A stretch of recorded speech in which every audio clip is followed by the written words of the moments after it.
Wait, how does this work? You just press the button. This one? No, not that one.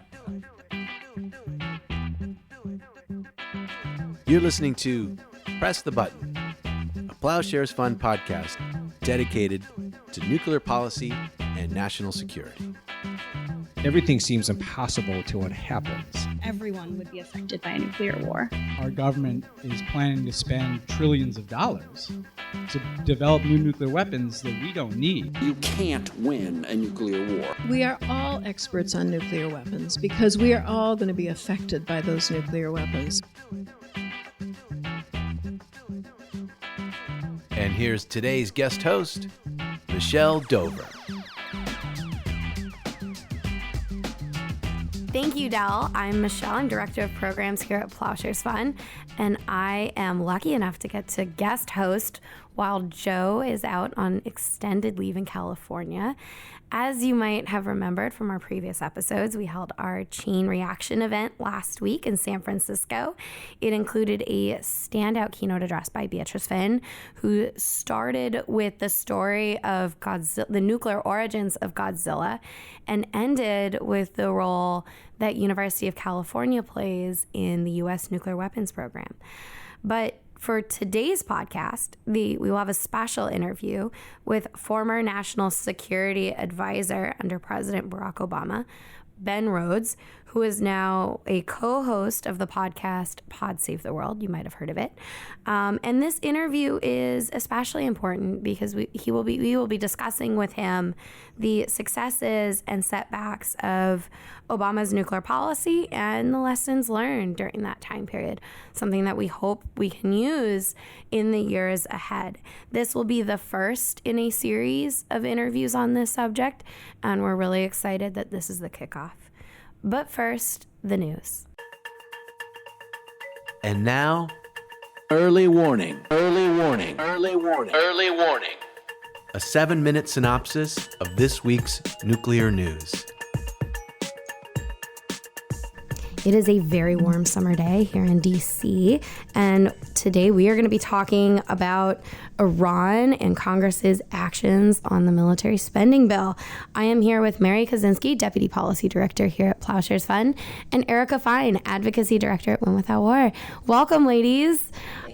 We have 7 minutes. As you know, the clock is ticking. Let's go. Mary, what do you have on the list for Iran? Thanks, Michelle. So much happened over the past couple days. I'm just going to go ahead and dive right in. Please. So the Trump administration has been making some claims about an attack on oil tankers in the Gulf. The administration claims that these attacks were from Iran. However, they've failed to produce any credible evidence that Iran is behind these attacks.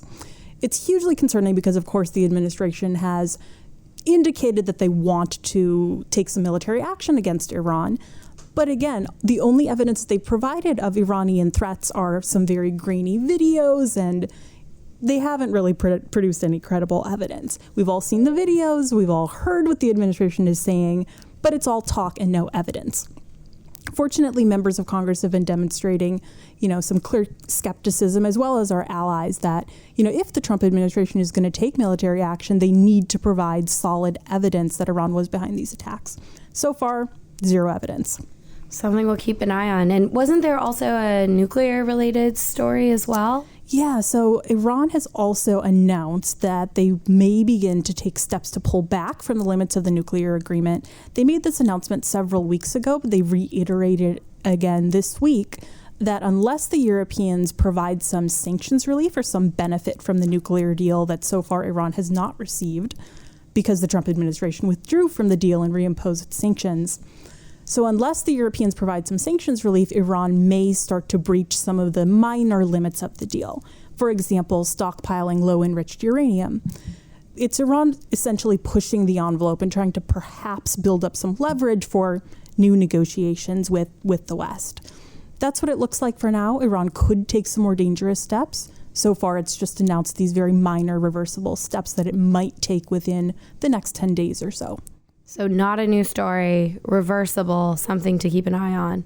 Thank you. Erica, how about that markup? Yeah, so the thing that I was looking at last week and I was very literally watching was the defense authorization markup in the House Armed Services Committee, which went from June 12th to June 13th. Oh my God. Yes, it was a very, very long marathon session. Hundreds of amendments were offered. I think the audience will be most interested in the nuclear weapons amendments and one that on Iran, which happened at 3 o'clock in the morning. Some of us were still up watching. Who thought all-nighters were just for school? That's right. So on the nuclear weapons piece, there's very good language in the underlying bill that Republicans tried to defeat. And there was an amendment by Representative Cheney on the gateway nuke, which, is the low-yield nuclear weapon that the Trump administration has proposed. And, of course, we call it the gateway nuke because it is a gateway to a full-scale nuclear war. And there was an amendment that was defeated, fortunately. Democrats held together. We have been working on this for a very long time, and the outcome was not at all assured. And, of course, there are a lot of freshmen on the committee, and it was a great thing. 2 votes happened on this particular issue, and the Democrats held strong and defeated this amendment. There was also other good stuff in the bill. We can't really get into it because, the missiles are coming in 7 minutes, so short. Yes, in such a short period of time. The other thing that I'll mention is the Iran amendment that happened at 3 o'clock in the morning. It would have prohibited funds for any military strike against Iran by this administration. And there was a lot of debate around it. People got kind of hung up on the way that it was drafted. But there was a very, very good debate around, what authorities exist in law for some sort of attack by the Trump administration. And newsflash, there are no authorities. I don't know, Mary, if you have anything you want to add, because I know you were also watching it.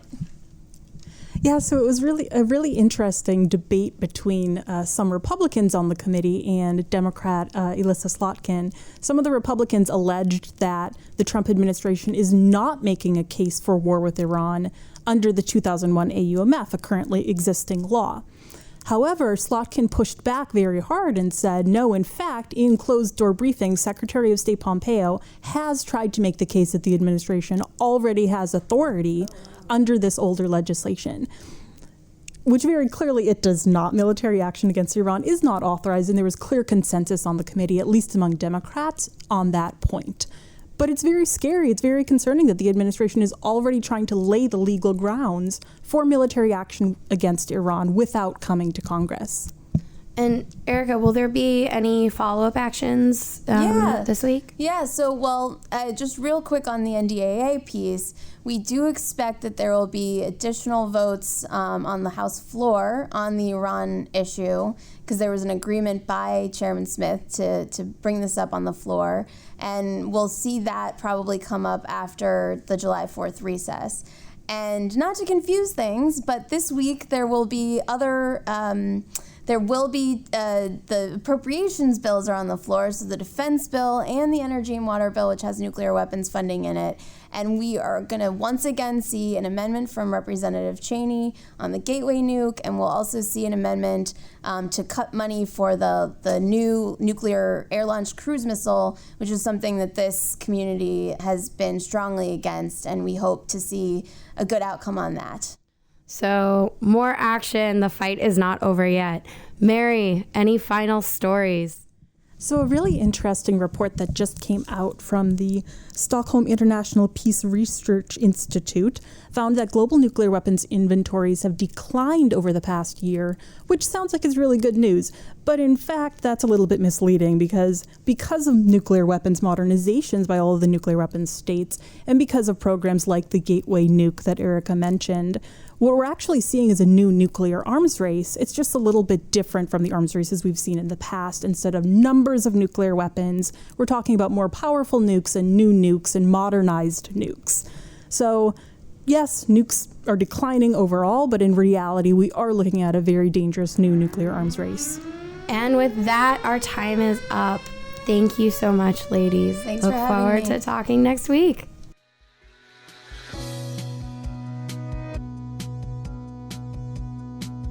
I'm delighted to be in our San Francisco headquarters talking to our board member, Ben Rhodes.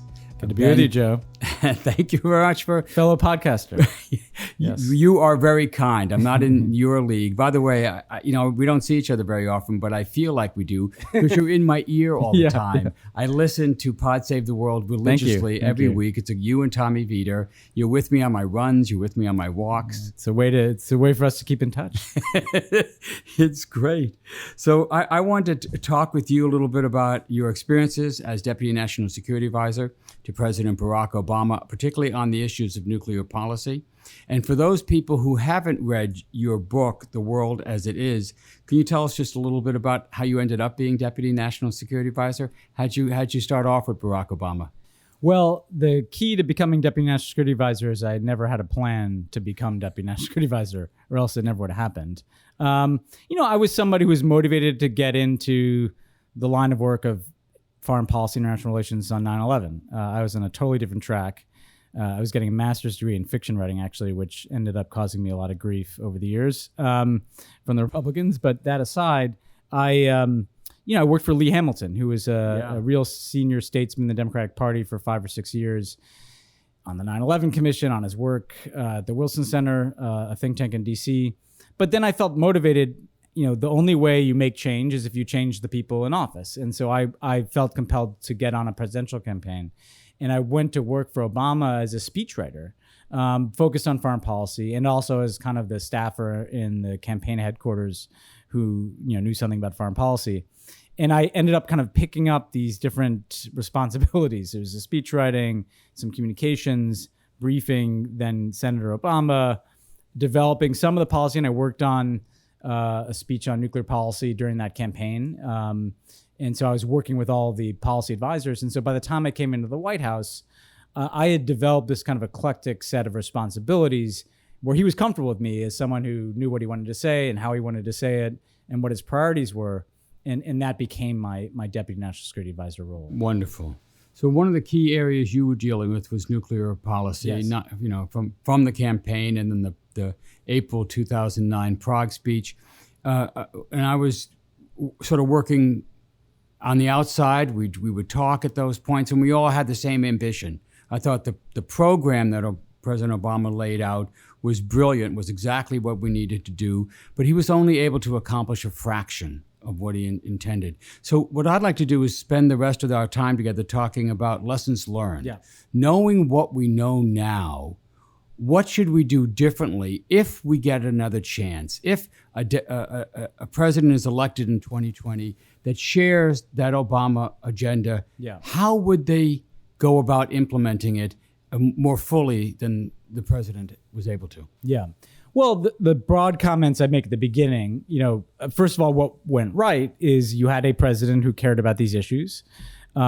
He decided to make his first major speech on foreign policy about this set of issues. Prioritization is very important. That is watched very closely around the world. That is watched very closely back home in Congress. And so the fact that in April of 2009, even amidst a financial crisis and 2 wars, he decided to give that speech in Prague about nuclear issues, I think was the right message and an important message. And we decided to be as ambitious as possible. What is the full kitchen sink agenda that we would want to pursue, what became known as the Prague agenda, knowing that we weren't going to get everything done, but that we wanted to set as high an ambition as possible and try to reach it. I think in terms of broad lessons learned, and we'll go into some of them in particular, I'm sure, but part of the challenge is, the president comes in, he sets an agenda, but you also have to make sure that that agenda is embedded in your government, and not just at the NSC at the White House, but in the Defense Department, in the Department of Energy, and you have to be thinking through, when my attention is no longer on this, if I'm the president, how do I know I have teams of people who are doggedly implementing these elements of my agenda? We had that on, say, the Iran nuclear agreement, and it took us 7 years to get to that, right? But that's because there were teams of people at multiple departments working it. Right, in complete unity, agreed with the president, agreed with the goals, and then fought over all the obstacles to get that done. Fought tooth and nail to get there, right? So one piece of this is your own personnel, and that's not to take a shot at anybody, it's just to say that if you really want to move in a dramatically new direction, you got to make sure that all the people in the right chairs are wanting to move in that direction. Another piece of this is Congress. You need champions in Congress who are going to have fights again when nobody's watching, when budgets are being written and deals are being made. And frankly, our own tactical error early in the administration is that when we did accomplish the New START Treaty and we're seeking ratification of the New START Treaty, we thought that one pathway to get Republican votes was to make a bunch of deals around modernization of the stockpile. Frankly, the people that we're making those deals with pocketed all of those plus ups in the budget, which became this, in the long run, became the long-term modernization plan. And frankly, very few of them ended up supporting our nonproliferation and arms control agenda. So another piece is Congress, your own personnel, your own Congress, how you use strategy documents like the Nuclear Posture Review. You really have to think through what are the mechanics of how you're going to get from A to Z on each of these issues. But a plan. So not just a set of policy priorities, but a plan on how to implement those. Yeah. And we had plans, but this gets another point is, what is your plan B, right? Because if you take just the issue of reductions in the American stockpile, first piece of that was New START and reducing deployed weapons and launchers. We always anticipated a second round of arms control negotiations with Russia. Right. It was from the beginning when Medvedev and Obama made the statement in London, I think it was, announcing their intention to do New START. They said, and then we would go on to a deep cut agreement. That was always supposed to be the plan. That's exactly right. And then in Prague, when we signed the formal entry into the New START Treaty, both he and Medvedev said, now we want to talk about another round. What ended up happening, of course, is Putin came back into the office of the presidency in Russia and immediately said, well, I have no interest in doing this with you. And Congress dragged out the ratification of New START so long that by the time you got it, end of December 2010, there was other pressing priorities. Yeah, we had a lot of momentum. When we closed New START, we had a lot of momentum going. But then ratification kind of had to be kicked to after the election. It had to be done in what we call the lame duck between the election and the new Congress coming in because it was such a hot potato. And we had to fight tooth and nail just to get it ratified. I think the combination of it being dragged out plus the difficulty in getting it ratified slowed the momentum. The Russians looked at that and said, well, are these guys even really going to be able to follow through on further cuts? And meanwhile, it got closer to their presidential election. Putin announces he's coming back to power. And once the Russians came in and essentially said, we're not going to talk to you guys about this anymore, we never really had a plan B. Yeah. And in fact, as I said to you at the time when you'd come and hector me rightly in my office about this, hey, we're just focused on Iran. I mean, it's everything we got is going into this Iran negotiation. But that's actually not an excuse. I mean, the part of that was all of our personnel cared about arms control were dedicated to the Iran agreement. Meanwhile, over here, you had a very DOD and Department of Energy centric view of the stockpile, while all the arms control people are over here doing the Iran agreement. And so you need a plan B, and you need to make sure that that there are people pulling their oars in the same direction across the government. So one of the other lessons here is time, making sure that you get your priorities done as soon as possible. Come in with a plan. And what do you think you have? If a new administration comes in 2020, they want to make changes to the nuclear policy of the United States. Is it year one, 2021? Yeah, I mean, I'm glad you said this. I mean, because maximum leverage for any president is in their first year. And everybody thinks of that in terms of domestic policy, but it's certainly true in terms of nuclear policy. You come in, you have a head of steam, you have a mandate, you really have control over your political party. And so that combination of moving fast in the first year, having your people in place, and knowing what you want to do is key. And so in this regard, if somebody comes in 2021 and replaces Trump, I think knowing right away, how do you want to tackle that budget issue of the $1 trillion we have allocated for modernization? If you want to cut that, you got to come out of the box and try to cut that and repurpose that. Right. If So your very first budget is going to have those cuts. If your very first budget doesn't have those cuts, you'll never get those cuts, because this is what we went through. If Congress can kind of pocket funding levels at a certain point, each year it gets harder. Maybe you get another shot if you get reelected, but each year that of your term, it gets harder to take a whack at that. So the modernization piece, if you want to make reductions in the stockpile, you have to set that in motion right away. That's not the kind of thing you can just turn to at the end. That's also got to inform how you look at your nuclear posture review. And so if you want to change the way in which nuclear weapons factor into our national security strategy, if you want to, for instance, have a no first use policy, you've got to know that from the beginning. You have to give that signal, and that has to be embedded in things like the nuclear posture review. Right. It's not the other way around. It's not DOD study this issue and come back to me, because they'll come back to it with the status quo. They'll come back with what they're doing already. Yeah. It's got to be the president's priorities that are implemented. Yeah, and again, this is not to say that these are bad people or anything. It's just that if you're a DOD or the Department of Energy, your natural equity is that you want, look, if I'm at DOD, you don't want to cut your own budget. You also want to have as many options as you can to consider every contingency. That's what DOD always wants. They have to be told to make trade-offs. They're not going to choose to do it themselves, right? And the same thing in Department of Energy. Like, do they really want to cut their own budgets? Do they really want to, reduce their capacity to find different ways and systems to mitigate risk? No, there have to be trade-offs that are clear from the beginning, and there have to be people in those positions who understand what those trade-offs are going to be, so that when you're writing a nuclear posture review that guides what the administration's approach to these issues is going to be, that the people writing that have both direction and their own instincts to move. So let me just summarize. Keys, lessons learned, prioritization. Yeah. You make sure that this is seen as a top priority of the president. That signal goes out to the world, to their own staff. Number 2 is staff. Make sure you have people loyal to the agenda who are able to implement it, even when you're not pushing them. 3, Congress. Work deep with the Congress. And find your champions, find your allies. Go to an Adam Smith right away and say, okay, you take this ball and run with it, And then time. Come out of the gate ready to go. You may have a year to get this, and if things bog down after that, you're going to lose your agenda. Great. I think that the only other thing I'd add that we did well, but is going to need repeating after this administration, is we framed this internationally in the first year. And so Obama chaired a UN Security Council meeting in 2009, his first UN General Assembly, and we passed a resolution through the Security Council essentially reinforcing all of the different planks of the non-proliferation regime, right?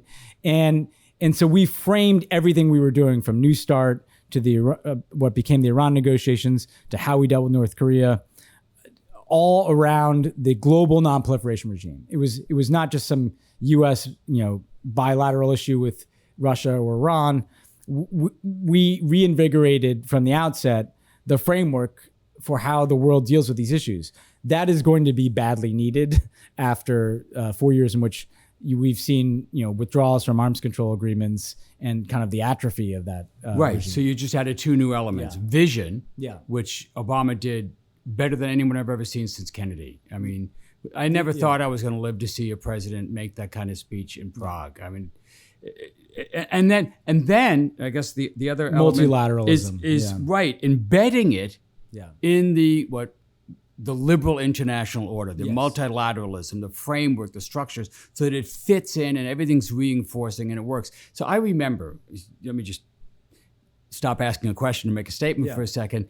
I remember in April 2010, Jim Hoagland writing, and he was a skeptic of all this, his idea of eliminating nuclear weapons, visionary. He bought he said he was converted by what you guys did in April 2010. You had the New START agreement. You had the first nuclear security summit with all the heads of state, the largest number of heads of state that had ever assembled in Washington, largest number that had ever assembled on nuclear policy here. And then the NPR came out, and he said that was the nuclear trifecta. Yeah. And he was convinced that you had taken this idealized vision and turned it into a credible, usable tool of statecraft. Yeah, no, that's right. And then like any other president, you're consumed by so many issues.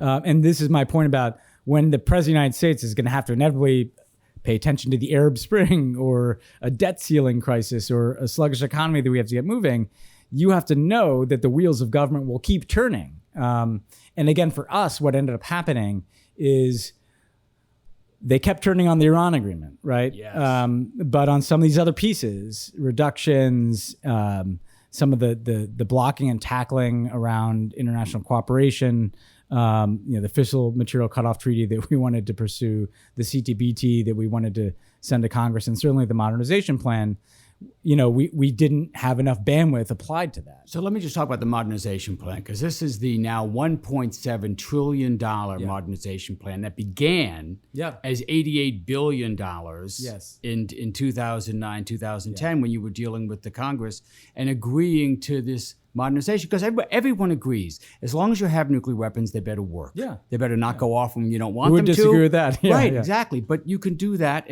and this was a fairly modest package that you thought would win over some of the members. But tell me if I'm right about this. I tell people that you never thought you were going to have to pay for the whole modernization of the whole triad, because there was going to be another arms reduction treaty that would greatly reduce the numbers of weapons. Yes. And when you didn't get that, the negotiations stopped, but the modernization continued. And the contracts just keep chugging through the Pentagon and Congress. And that's exactly right. And so what ends up happening is, we make a deal in 2009 with what we thought was a fairly modest down payment on the necessary modernization to make sure that things work, right?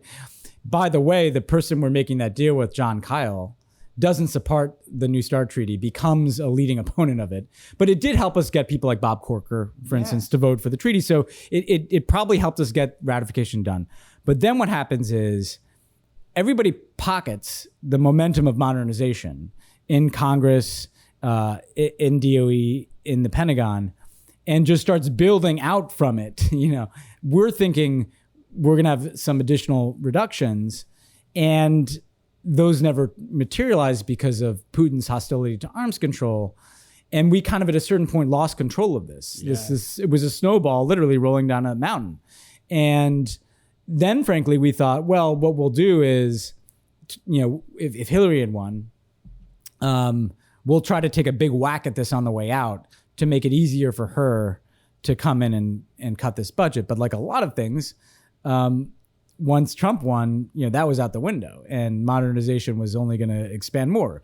And so we did not intend to set this snowball rolling down the mountain in 2009. We intended to do something that seemed to us to be a responsible way to, be able to assure people that we could have a safe infrastructure around our nuclear weapons, and frankly, to get ratification done. But what ended up happening, for a lot of reasons, including what you just said, is it did become this giant snowball, and it is insane and unnecessary and wasteful and an offensive use of prioritization that we would be spending this amount of money to modernize nuclear weapons when we have threats from climate change, when we have much more pressing threats, and whether or not we're modernizing the full triad to that extent, or developing nuclear-tipped cruise missiles and ICBMs. Like, it's just not necessary. $2 trillion is a lot of money. If you want Medicare for all, or Medicare at all, you're going to have to cut some of that budget. You can't just get there by just taxing the wealthy. If you want a Green New Deal, you got to get the money from somewhere. And it's right there. I mean, it's actually there. I mean, unlike a lot of things, this is real money that is committed for many years. And I'm not saying you can cut all of it, but pretty significant chunks of that, I think, can be repurposed. Yeah. Use doctrine. There was a chance at the very end of the Obama administration to change the policy of the United States, and you came very close to it. And Joe Biden gave a great speech near the end, real close to changing it, to pledging never to be the first to use a nuclear weapon. Why couldn't you get that done? Honestly, we did not have a single agency or cabinet level person in our entire administration who supported doing that. Yes. We in the White House did. I think Joe Biden, I think, did. I know I did. Joe Biden has recently reaffirmed it, a speech in New Hampshire. President Obama, that was certainly his impulse. But in addition to the Pentagon, Ash Carter, despite his history on these issues, is very resistant to go this far. Ernie Moniz, despite his work on the Iran deal, very resistant to go this far. The State Department, John Kerry, was very opposed to this. He thought it would be unsettling to allies like Japan and South Korea and dealing with Kim Jong-un. And so really, we were put in this position where essentially would the president have to go out and make a pretty significant shift in our declaratory policy towards the end of his administration without the support of any of his cabinet. Right. And again, it goes to show, he could have done that. But, you have a better shot at getting those types of policy changes to stick if you have your team behind you. Now, if Trump would have come in and reversed it anyway, but even if Hillary had won, it would have been much easier for that to stick if it wasn't just Obama and Biden out on an island. So again, lessons learned. So if you want to do that in the next administration, what do you have to do now? What do you have to do in the campaign season in order to build momentum?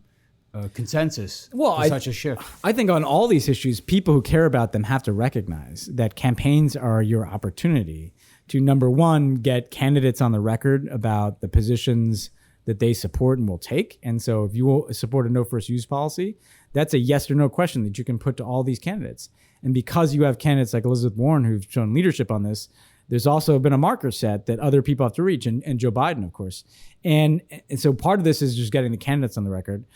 Part of it is thinking through who are the people that are best positioned to carry out this policy. Because when you get into a presidential transition, and you're very rapidly picking cabinet secretaries and staffing the government, you have to have thought through, like, okay, who's gonna be a good person to carry out this piece of my agenda, right? And that's thinking that these candidates aren't doing now because they're just thinking about getting elected president, but certainly the people who are helping to put together their foreign policy should be thinking about that. Yeah. President Trump has made the issue of sole authority a very salient issue for the American public. Most people have not realized until Trump became president that the president has unfettered, unchecked authority to launch nuclear weapons whenever they want. There's no consultation necessarily required. There's no other authorization required. They can just do it. Has that made you think about the need to rethink the sole authority of nuclear weapons in the hands of one person? Yeah, I think it should make everybody think about that. I mean, look, I used to be the National Security Council representative on a lot of President Obama's domestic travel. And that meant that I rode in this armored SUV that was right behind the presidential limousine. And I would sit in the back seat next to the president's military assistant. And there's always on the back seat between us this big briefcase. And that was the nuclear codes. That was the nuclear football. Like, that's what I sat next to. And, you at first are pretty awed by that.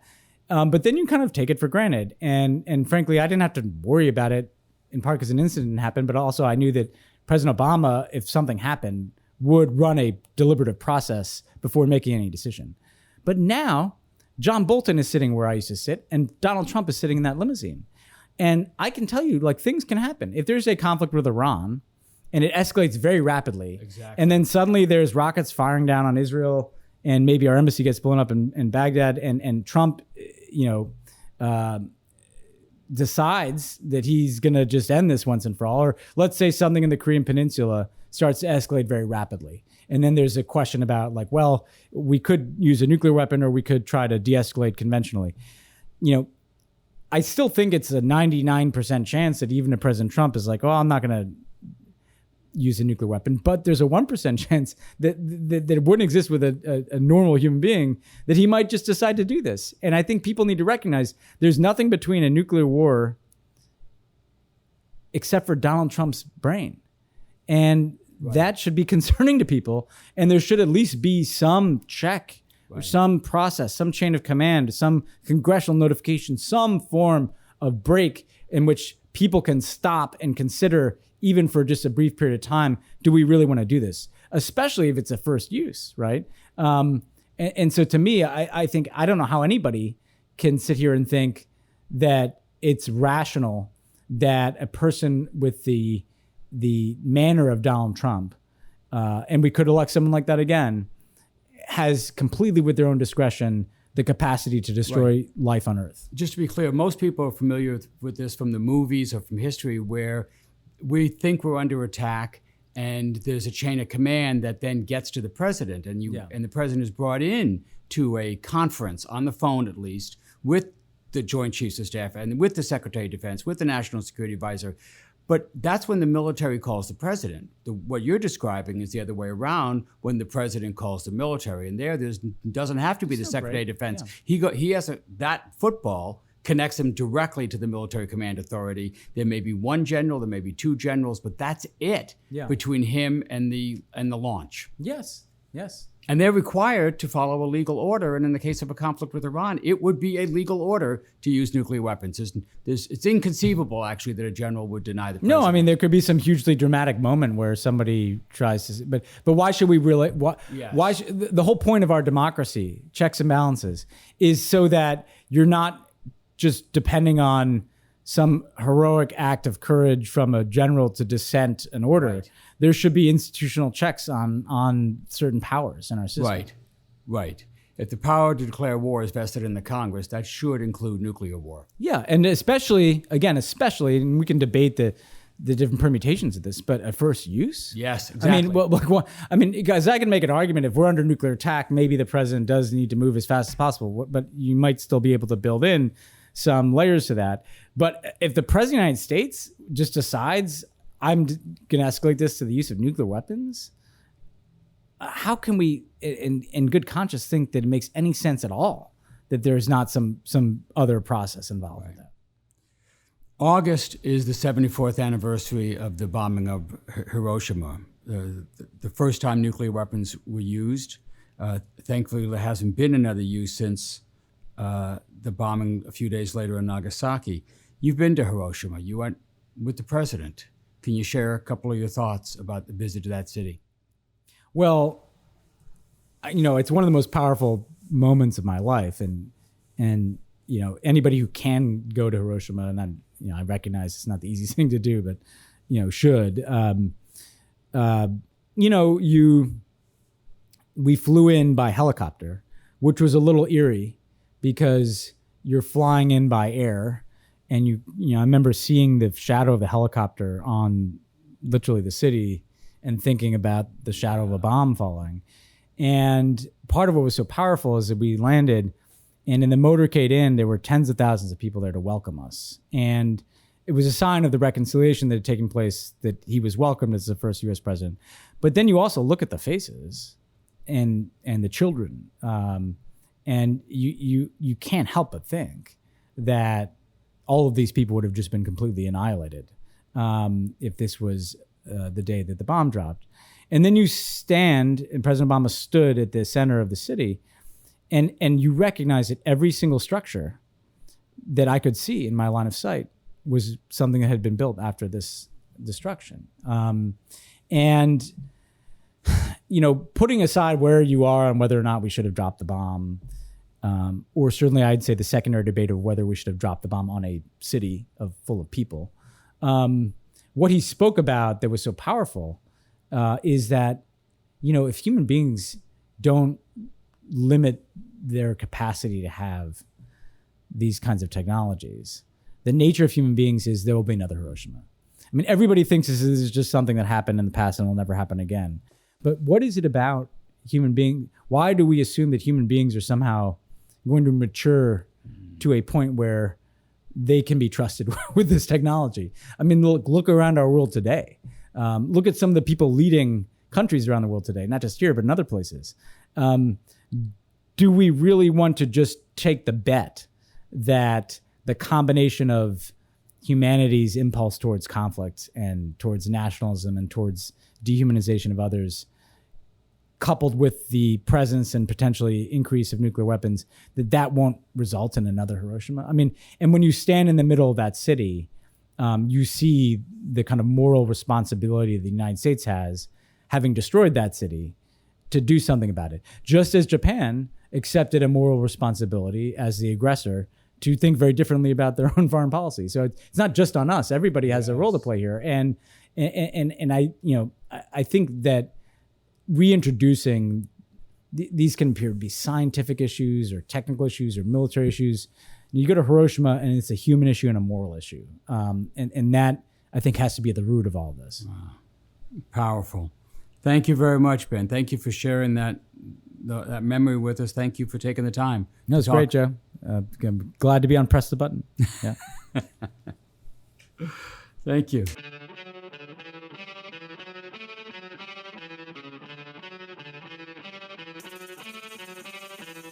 Thanks for listening to Press the Button. This podcast is produced by Delphine Vigil and Megan McCall. Sound design by Derek Zender. Audio engineering by Derek Zender and Will Lowry. Research by Alex Spire. Our theme song is by Lyrics Born and the Poets of Rhythm, sampled with kind permission.